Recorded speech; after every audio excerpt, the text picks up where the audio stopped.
Ever since I was a child, I've been fascinated by the idea of dinosaurs. But I never really thought about them having a connection with Britain.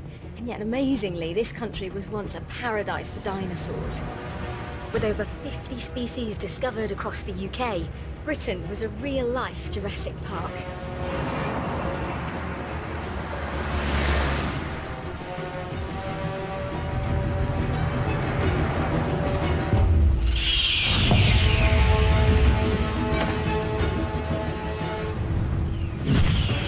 Britain used to be home to the world's most terrifying predators: raptors, tyrannosaurs, and flying reptiles, pterosaurs.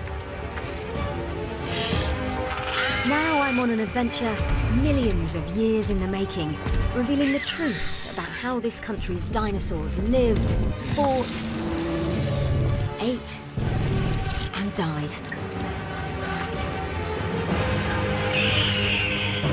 In a time when Britain was ruled by dinosaurs.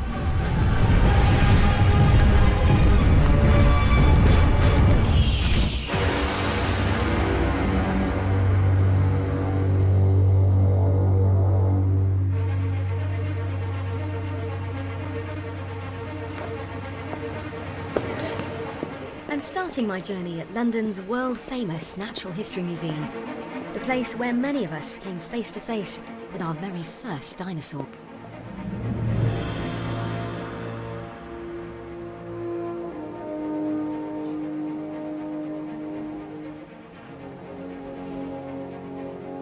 I first came here with my grandparents when I was 6 years old, and I can still recall the sense of wonder walking into this great hall and craning my neck to try and understand the size of Dippy the Diplodocus here. Even now, I can still conjure up that sense of awe. But the Natural History Museum doesn't just display these amazing dinosaurs, they also further our understanding of these prehistoric creatures through cutting-edge research.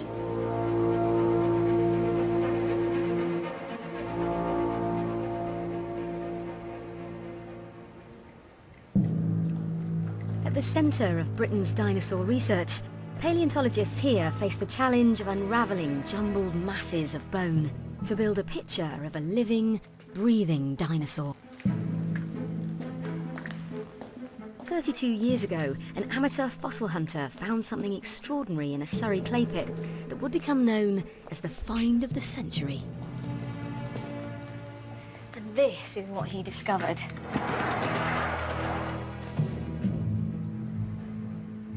Nothing like this enormous claw had ever been seen in the world before. Scientists from the museum returned to the site and uncovered almost half a complete skeleton, enough to fill 3 vans. The creature had a curious, long skull with ferocious teeth. It was obviously some kind of new flesh-eating dinosaur, the largest ever discovered in Europe. But what was it, and why did it look so different from other meat-eaters?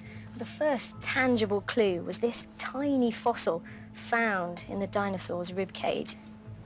It sent shockwaves through the scientific community. It was a fish scale, and closer inspection revealed that it was partially corroded by acid, stomach acid.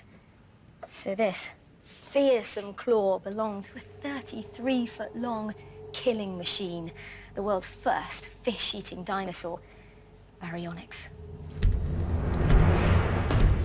Baryonyx stalked the swamps and rivers of what is now southern England 125 million years ago. Searching for clues on how Baryonyx hunted, Professor Emily Rayfield uses a CT scanner to X-ray its skull. I was really interested in looking at the mechanics of the skull to see how it functioned and how it captured its prey. So one of the really good things about the CT scans is that it allows us to look inside the animal's skull. This is a CT scan of the front end of the snout. The teeth that you can see have got really, really deep roots. And in the front of the snout, they go almost up to the roof. They're incredibly deep. They're very long teeth and they're really embedded into the jaws. The roots will basically be all the way up to here. Means that it will be a very secure tooth and very good for grabbing and holding onto things. Very slippery, wriggling fish. Indeed, yeah. It's estimated baryonyx needed to hunt down 60 pounds of fish a day in order to survive, the equivalent of nearly 1,000 fish fingers. The fish they were hunting were sizable, weren't they? These were big fish, yeah, so they were up to like 2 meters or more. So they were pretty substantial. They're not the kind of tiddly little fish that you might think of living in rivers in the modern-day Surrey or whatever. These were pretty big fish.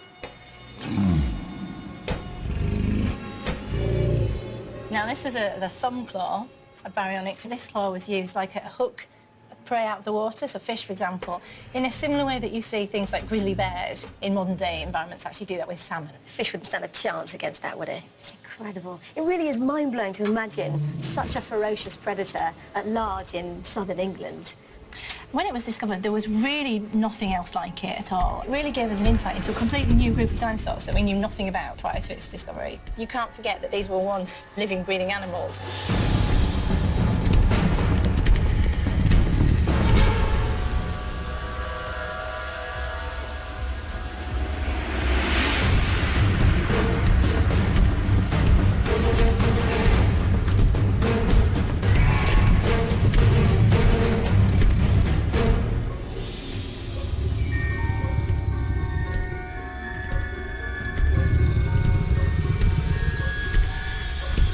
Baryonyx was a 2-ton Terminator, always on the lookout for its next meal.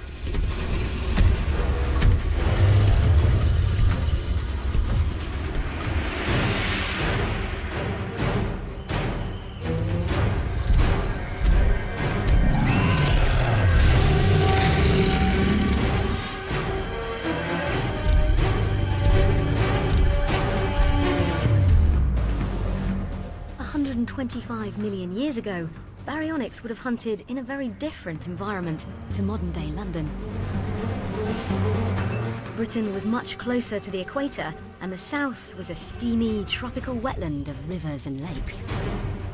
Baryonyx wasn't a fussy eater. Alongside the fish scales found in its stomach were the remains of another dinosaur, thought to be a baby iguanodon.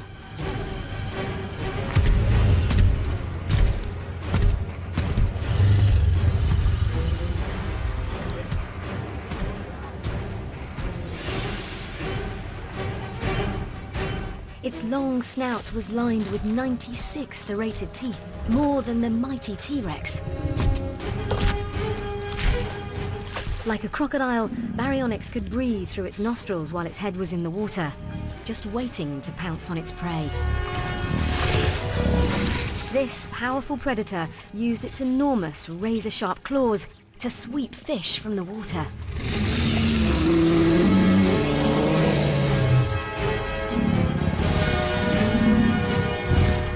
In the rivers and lakes of Dinosaur Britain, baryonyx was the ultimate hunter.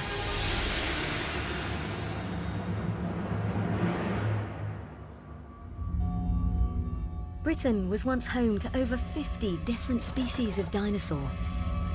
These prehistoric animals existed on Earth 850 times longer than modern human beings, a mind-boggling 165 million years. There were 3 ages of dinosaur: Triassic, Jurassic, and Cretaceous.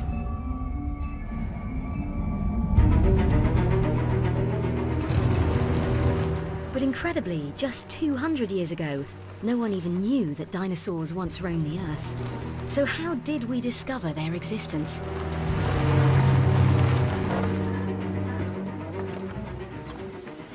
I'm on my way to see where the very first bone in the world to be identified as a dinosaur was discovered.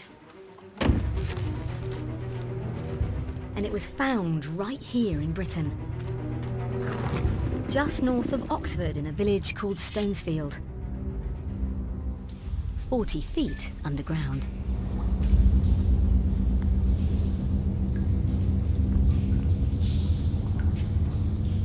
It's incredible to think that something found down an old slate mine like this one would change our understanding of life on Earth forever.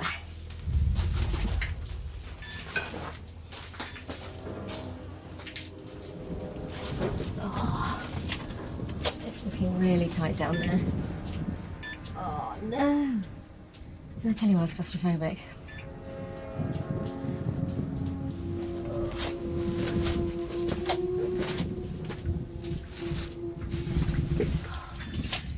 unnatural territory.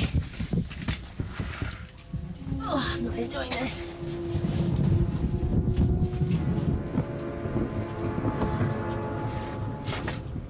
These marks were left by a miner down here some 100 years ago.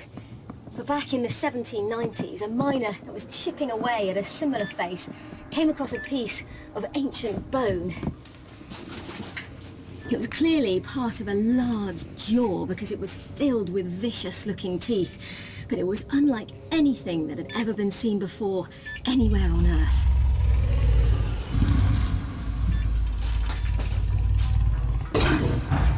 Time to go. Next, I come face to face with the prehistoric owner of the mysterious jawbone. The mighty, meat-eating Megalosaurus, the very first dinosaur to be discovered anywhere in the world.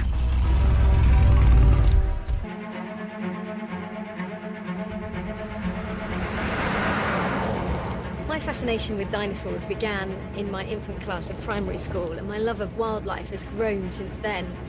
But I think because dinosaurs capture all our imaginations, it's easy to forget that they were once living, real animals. I want to uncover the hidden stories of Britain's dinosaur past, how they lived, how they fought, what they ate, and how they died. The very first bone in the world to be identified as a dinosaur was discovered right here in Britain. It was a huge jawbone containing ferocious teeth. After it was dug out of a mine 200 years ago, it was moved to Oxford, where it still is today. I'm meeting paleontologist and author Dean Lomax, an authority on British dinosaurs, to take a look at this groundbreaking specimen. Dean! Hello, nice to meet you. Good to meet you. Yeah, very good to meet you. Where's your white beard? You're so much younger than I thought. Yeah, a lot of people say that, But I've been working in paleontology now for about 8 years. Have you really? Yeah. Wow. So you'll be the man to show me in here? I will. Let's take a look. All right. So what's your story then? About 2008, I went out to America. And to fund that trip, I sold my Star Wars collection. It was my first professional dig out there digging up dinosaurs. Good for you. The ancient jawbone is now housed in Oxford University's Museum of Natural History. Back when it was discovered, large fossilised bones had already been found in other parts of the world, but no one had any idea what they were. In China, they gave rise to the myth of dragons. In Britain, they were thought to belong to a race of giant humans. Well, Ellie, if there was one dinosaur specimen to rule them all, and this is it. That's quite a claim. So how did they go from thinking that these were giant humans to discovering that they were dinosaurs? There's a guy, Reverend William Buckland. He was a brilliant geologist and paleontologist and very well respected. He started to study these teeth. Now, if you look closely here, you have this tooth coming through. He recognised this as a replacement tooth. He realised that reptiles continue to replace their teeth. And he thought, well, instantly, this must be some huge extinct reptile. This was something completely new, an extinct animal which has not been recorded in the Bible. That's controversial for a man of the cloth, then. This must have challenged quite a lot of ideas for him at the time, because indeed, this was something completely new. In 1824, Buckland named this find Megalosaurus, which means great lizard. It's the world's first ever recorded account of a dinosaur. However, the term dinosaur had yet to be invented. If I carefully move these around, you can see how big this animal is. It's huge, isn't it? Yeah, put this huge skull together. Yowza, that's a Gives big you a good animal. idea of the size of this beast. I mean, Yeah. that's immense. Pretty fearsome predator. And it's British too. Incredible. And what did Megalosaurus look like? So we now know that Megalosaurus was this big 30-foot long animal, walks on its hind legs, big muscular hind leg, built for running. This was a big predator. And it would have been living in Oxfordshire around about 167 million years ago. An amazing predator.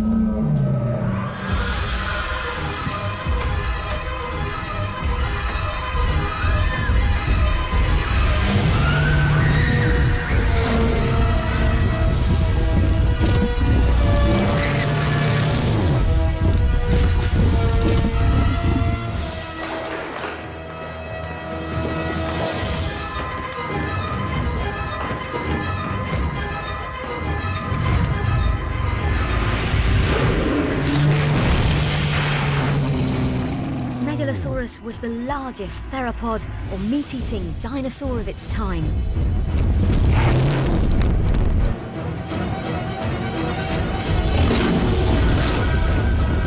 Megalosaurus may have run at over 20 miles an hour, as fast as a charging brown bear, but 4 times the size.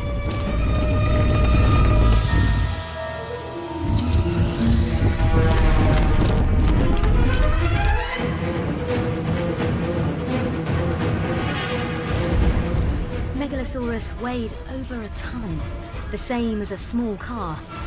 In order to sustain its body size, it fed on large prey.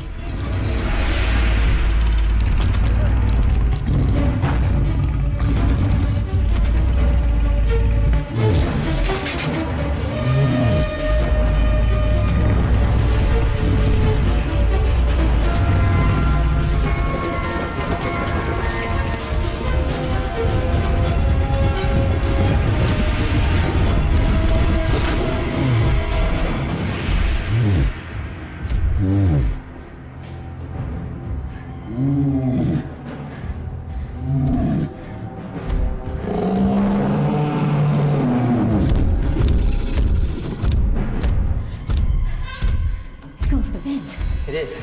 Like any big predator, Megalosaurus would have been opportunistic, so if it had an opportunity to scavenge, it would have done so it could save time, save energy, and it's a quick and easy meal.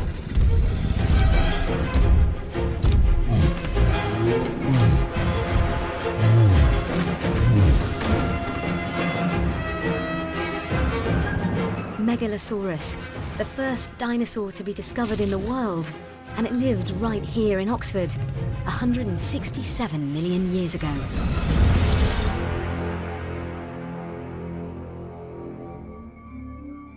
The remains of dinosaurs have been discovered all over Britain.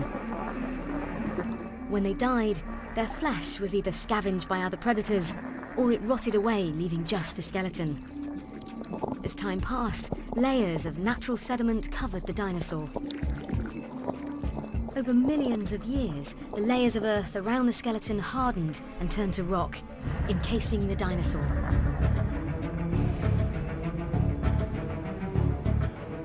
I've returned to London's Natural History Museum to discover how modern techniques are being used to unlock the secrets hidden deep inside the rocks.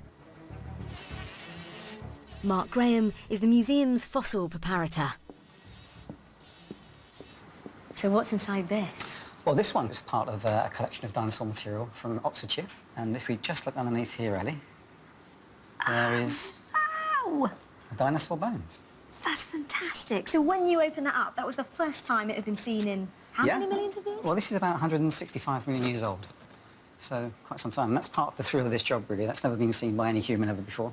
That's such a moment. Do you still get that excitement even now? Every single time. It's fantastic. And very often, as was the case with this one, it's just a tiny little fragment of bone that's noticeable from the side.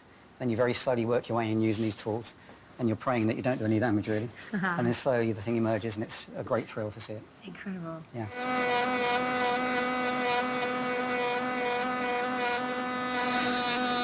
I sometimes feel like a dentist when I'm doing this. How have techniques changed since the days of the early fossil collectors? Well, we're still trying to get rock off of bones, so to that extent it hasn't changed very much at all. But the early ones would have spent hours and hours just by candlelight using chisels and hammers to remove the rocks. We're using tools these days which are power-driven, like these ones here. That's a compressed air chisel. But when it comes in a plaster jacket, as this one has, we have to remove the jacket, and we use things like this rotary drill that's diamond encrusted. It can take hundreds or thousands of hours of work. Really? Especially if you've got a large skeleton to reveal. This block itself will probably take, I don't know, something like 50 or 60 hours just to reveal the bones that are inside of here. And all of this detailed work in revealing this fossil, I think gets taken for granted when we walk past these incredible specimens in the museum. The Natural History Museum has always had a close connection with dinosaurs.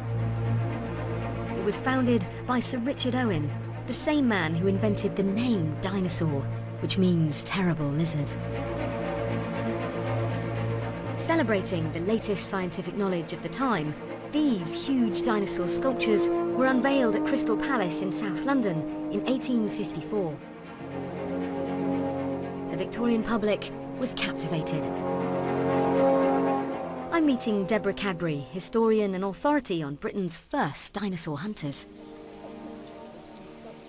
Well, these are the first dinosaur sculptures ever built. Whose idea was it? Well, the man behind these sculptures was the eminent Victorian naturalist Richard Owen, who was something of the scientific superstar of his day, and he was responsible for creating the sculptures and coining the term dinosaur. And, you know, it was magic. The idea just caught on in 1840s Victorian Britain. Incredible. So he was something of a showman then. He was really putting something on. He was an absolute showman. Dinomania just took off. The idea that there was an age of reptiles before the age of mammals and man, it really was staggering to Victorians hearing about it for the first time. It opened people's eyes to this great abyss of prehistory. These sculptures were sort of best guesses, really, with the information they had, but we now know them to look slightly different to this. Slightly, I mean, they're terribly inaccurate. So these are the iguanodons, discovered by a country doctor called Gideon Mantell, and in a local quarry in West Sussex. He discovered a giant tooth, and he could see it was from a lizard, and such a creature wasn't supposed to exist. These are casts of the original teeth that Mantell studied. The first thing he noticed was their size. He knew there was no animal on the planet with teeth exactly like these. Then he realised they look a lot like the teeth of an iguana, a tropical plant-eating lizard, only much, much bigger, around 20 times the size. The teeth belonged to a completely new animal, a giant plant-eating reptile long extinct that he called iguanodon, meaning iguana tooth. This strange spike, also found by Mantell, was much trickier to place. Running out of ideas, he thought that the spike belonged to iguanodon's snout, a little bit like a rhino horn, and that idea was copied by Owen here with these sculptures in Crystal Palace. But later discoveries revealed that the spike had a very different, much deadlier purpose.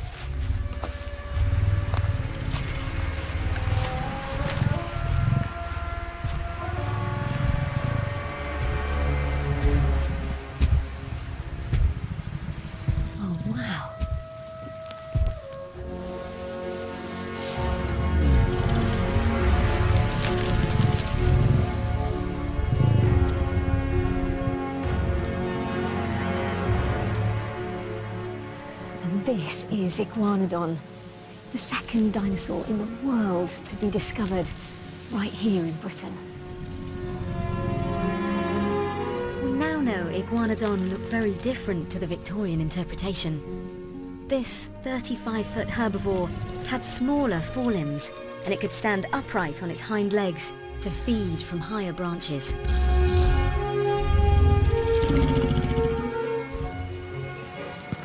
Iguanodon lived around 125 million years ago.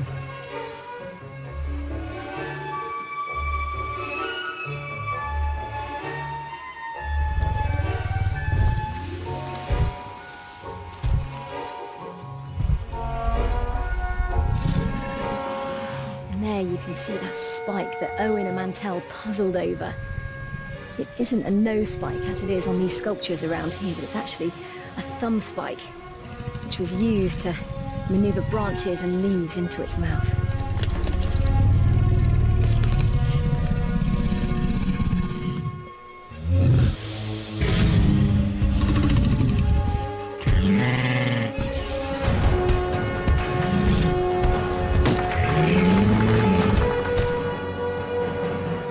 There, it uses its thumb spike for defense as well. If that dinosaur was real, it would be feeling pretty sore right now. Iguanodon could run at 15 miles an hour, the same as the average human. 125 million years ago, it was one of the biggest, strongest and best adapted plant eaters in Britain. Next, I come face to face with Britain's pack-hunting dinosaurs. Notorious and vicious predators that could take down prey twice their size.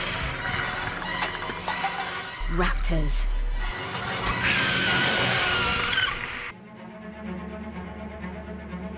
I'm on a journey around Britain, finding evidence of this country's hidden dinosaur past. Since the first discovery 200 years ago, thousands more dinosaur bones have been uncovered across the country, each one furthering our knowledge of life in Dinosaur Britain.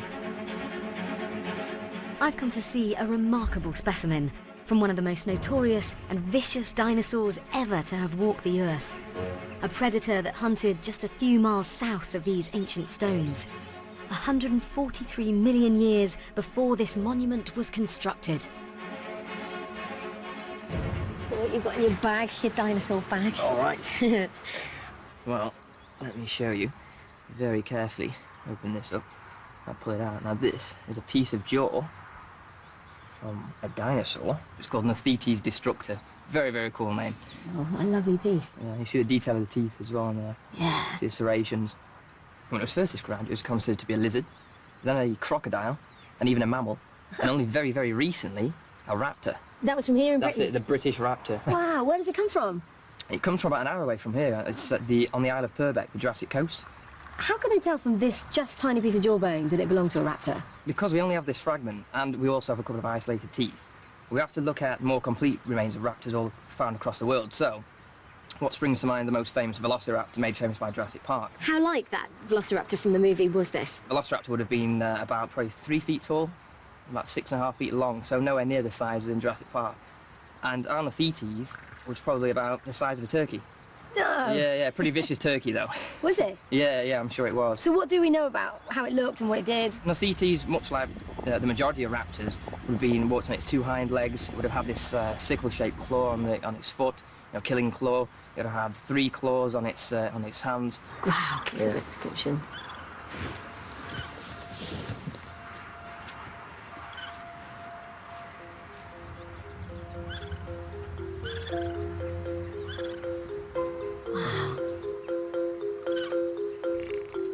Nethetes, pretty much all theropod meat-eating dinosaurs, would have been covered actually in feathers. You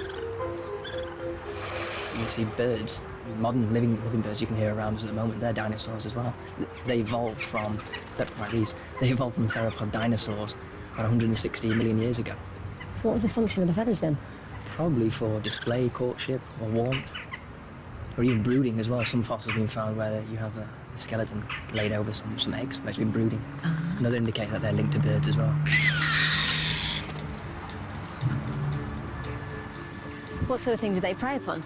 Well, Nethetes would have preyed upon anything it could get its claws into, really. So in the same beds there's been early mammals found where Nethetes was, various other reptiles, other dinosaurs, so anything big predators, really.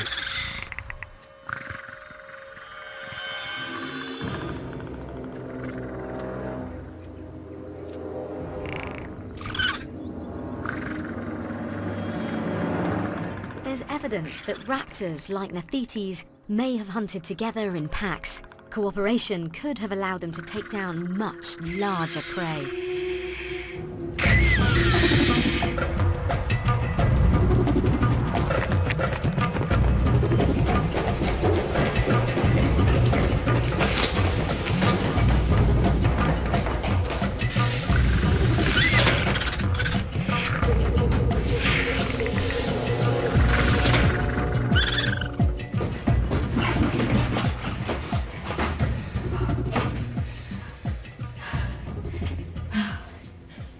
I think we lost it. Can we get in? Nah, don't worry. Raptors can't open door handles. It's not like Jurassic Park, they have these bunny hands like this, the hands are facing downwards. No, raptors have their claws. If you take a look there, claws for grasping and clutching prey. Even if raptors couldn't cope with door handles, to survive they had to be much smarter than the dinosaurs they hunted, with a sharp sense of smell, keen eyesight, and lightning reflexes.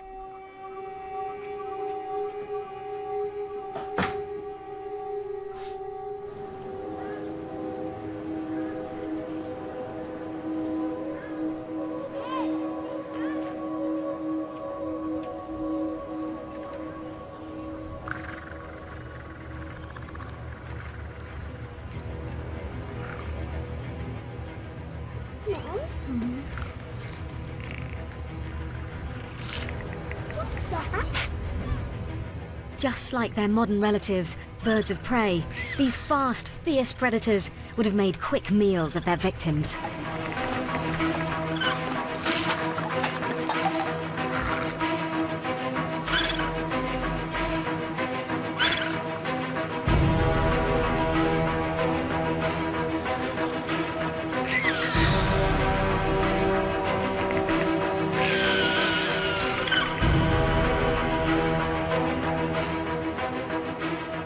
Scientists believe that dinosaurs are buried beneath our feet all over Britain.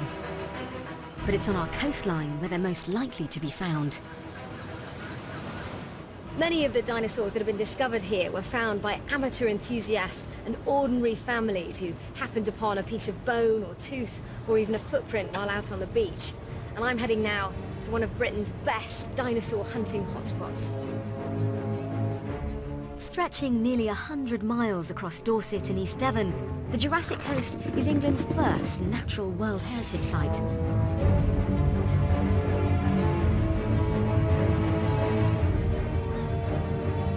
With exposed rock dating back 240 million years, severe storms and natural erosion can lead to the discovery of dinosaur bones that have been locked away for millions of years. Local fossil hunter David Soul found something truly extraordinary right here on Charmouth Beach. Perhaps the most complete fossilized dinosaur ever found in Britain, Scelidosaurus.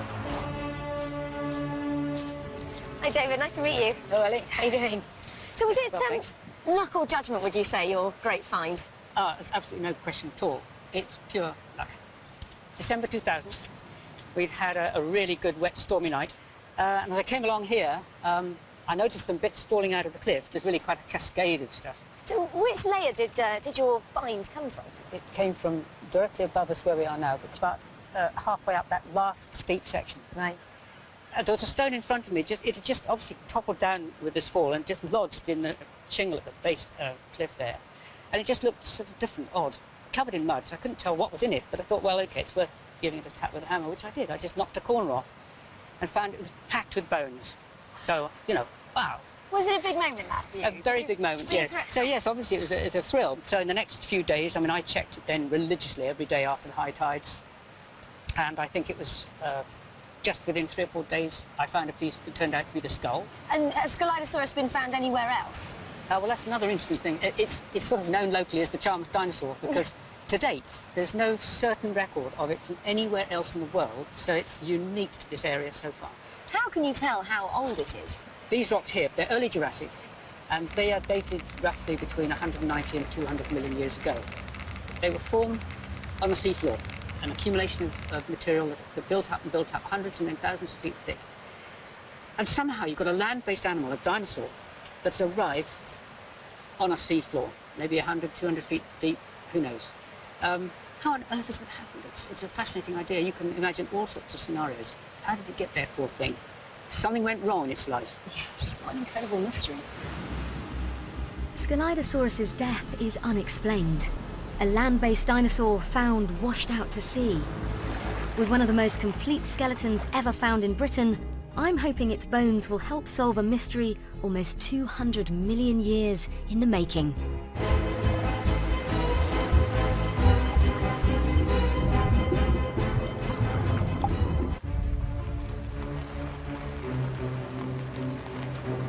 I'm on a journey around Britain, discovering the secrets of the towering herbivores and killer carnivores that once roamed this land.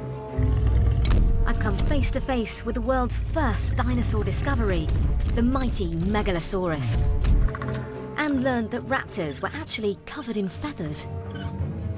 But now I'm heading to Bristol Museum to try and solve a 195-million-year-old mystery. How a land-based dinosaur, Scelidosaurus, ended up dead on the sea floor and perfectly preserved. I'm meeting Professor of Paleontology Mike Benton in search of answers. Wow, there's so much of it. It's the most fantastic specimen. It's most unusual to find a dinosaur as complete as this. But it turns out also it has another importance, that it's the very first armoured dinosaur that ever existed on the Earth.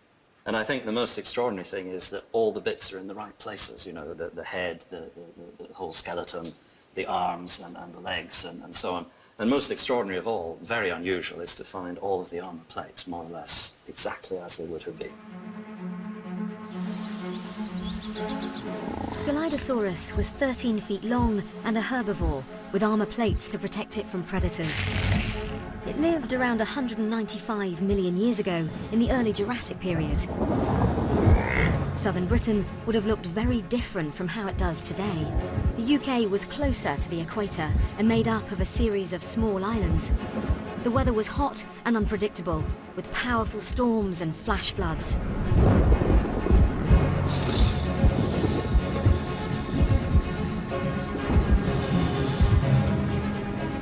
The Scelidosaurus found by David Soul may have lived in a herd. At times, they would have been forced to seek out new areas to graze. Do we know much about what it would have eaten? Yes, I think when you look at a dinosaur like Scelidosaurus, the first thing you do when you're interested in diet is look at the teeth. And the teeth here are small and somewhat sort of leaf-shaped. And they're clearly not the teeth of a predator, because the predatory teeth would be very sharp. So that tells us it's a plant eater. But this is even better because it has some hint of stomach contents and even something in the throat that is probably some plant remains. Why would you have a lot of plant material in the throat? Either it was on the way down or on the way up. So one suggestion is this poor creature was even floating out live into the sea and was vomiting just as it died. So just what did happen to this Scelidosaurus?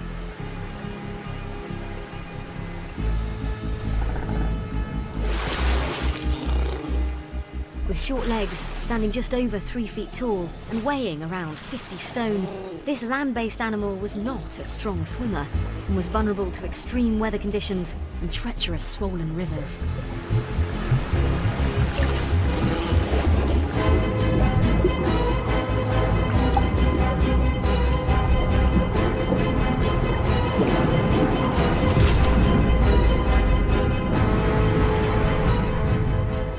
This animal must have died, it must have floated out to sea quite quickly, within days really, no more than that. Because normally when an animal is afloat on the water dead, the body will blow up with gases of decomposition, and then eventually after a few days it explodes.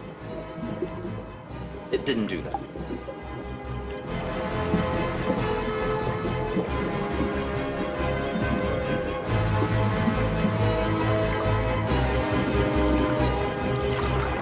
Ichthyosaurs, like this one, are extinct marine reptiles that resemble today's dolphins. They thrived in the warm Jurassic seas and wouldn't have missed the opportunity to scavenge a fresh dinosaur carcass.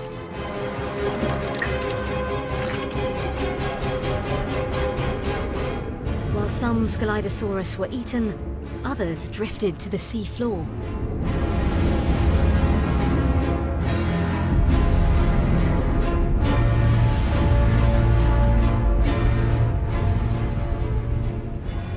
Then so well preserved? Why is there so much of it and in its rightful position? It sank to the bottom without blowing up. And then once it was on the bottom, it wasn't scavenged. That's the other thing that would normally happen. So we know this today when you look at the carcass of a dead whale, for example, lying on the bottom of the ocean. There's a whole fauna of sharks and other fishes and worms and all kinds of horrible creatures, and they munch their way through the whole thing. Look at this. None of that happened. And the only explanation we have for that is a special feature of the seabed, that there must have been no oxygen. So it must have been black, dark, and free of oxygen completely. Wow. And so none of these scavenging creatures could survive.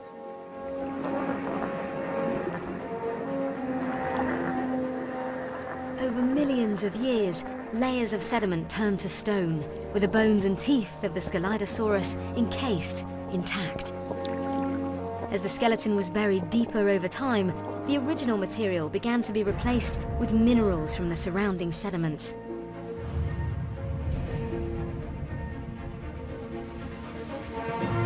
These layers of rock eventually formed the cliffs of England's Jurassic coast. Through natural erosion and a chance discovery, the fossilized skeleton of Scelidosaurus reappeared on Charmouth Beach 195 million years after it died. I've been amazed at the sheer variety of dinosaurs that once roamed Britain, from the fearsome meat-eating Megalosaurus to the baryonyx, which once fished in prehistoric rivers and streams. The story of dinosaurs began right here in Britain, but my journey has only just begun. Next time, I meet one of Britain's smallest dinosaurs. Tallest dinosaurs. And come face to face with Britain's very own Tyrannosaur.